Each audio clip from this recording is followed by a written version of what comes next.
श्री दिनकर जी महाराज द्वारा सती की खोज। पूर्व में एक कामुड़ देश था जहाँ अभी कामाख्या स्थान है।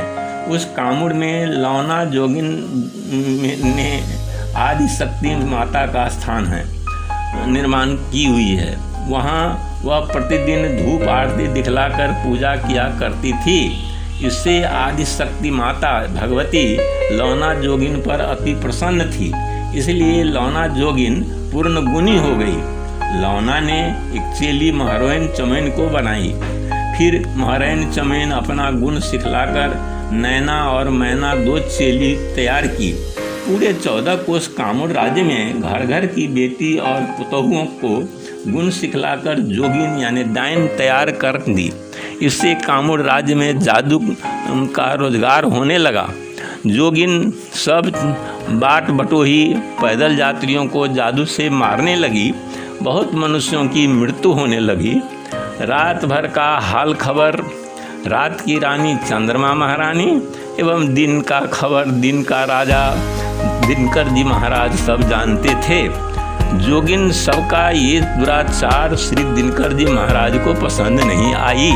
अतः वो चंद्रलोक में जाकर चंद्र देवगण से यह सब बात बतलाए और विनती किए कि हे देवगण, हम सब मिलकर इतनी मेहनत से मनुष्य पैदा करते हैं और ये जोगिन लोग इसे खेल खेल में मार नुकसान करती है। अतः आप लोगों से आग्रह है कि यदि आप लोग आज्ञा दे तो पृथ्वी लोक में जाकर एक सती का पता लगाऊं कि उसके गर्भ में जो बच्चा पैदा होगा वह इतना शक्तिशाली होगा कि इन जोगिनों के अत्याचार से मनुष्य की रक्षा कर सके। सब देवता इससे सहमत होकर दिनकर जी महाराज को सती की खोज की अनुमति दे दिए।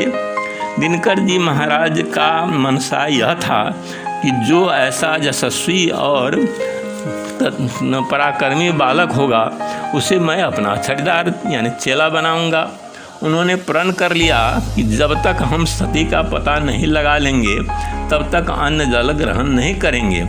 इसलिए वो 12 वर्ष तक पूरब और 12 वर्ष तक दक्षिण में भ्रमण किए। सती का पता नहीं चलने के कारण श्री दिनकर जी महाराज ने श्री गंगा जी माता से आग्रह किया कि हे गंगा, लोग सब आप पाप धोने के लिए आपके पास आया करते हैं।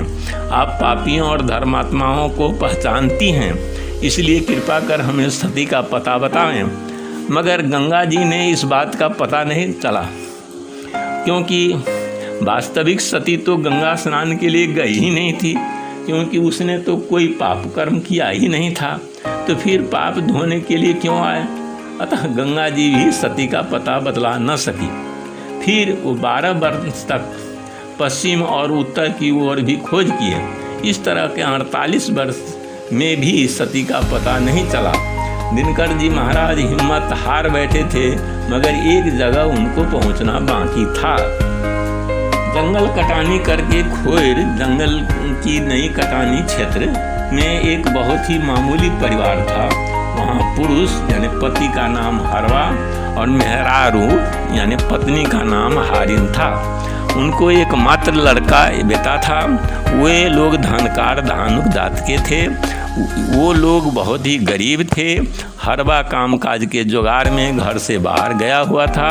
उसी समय में श्री दिनकर जी महाराज उनके दरवाजे पर पहुंचकर हारिन हारिन हाँक लगाकर पुकार किए। जब हारिन अपने दूरी यानी दरवाजे पर निकलकर देखी कि एक बहुत ही तेजस्वी पुरुष खड़ा है तो उनका हार्दिक स्वागत की। उस समय में हारिन के पास सिर्फ एक आदमी का पहुंचने के लायक मात्र चावल यानी भोजन था।